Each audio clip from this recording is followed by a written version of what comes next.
কাফের মুশরিকদের আনন্দ বিনোদনগুলো ছিল শুধুমাত্র ভোগের জন্য।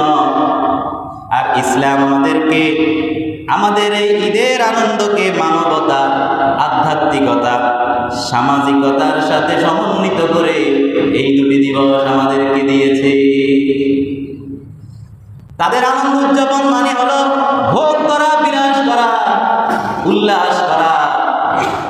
আর আমাদের আনন্দ উদযাপনে শুধু আমরা ভোগ করি না, শুধু আমরা উল্লাস করি না, আমরা ভোগ উল্লাসের পাশাপাশি আল্লাহর ইবাদত করি, মানব এবং সামাজিক সেবাও করি।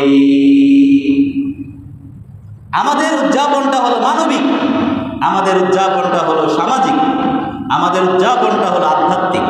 এজন্য আমরা আমাদের এই আনন্দের দিন উদযাপন করি শুরুতেই মহান আল্লাহ রাব্বুল আলামিনের কুদরতি পায়ে সিজদা দেওয়ার মাধ্যমে।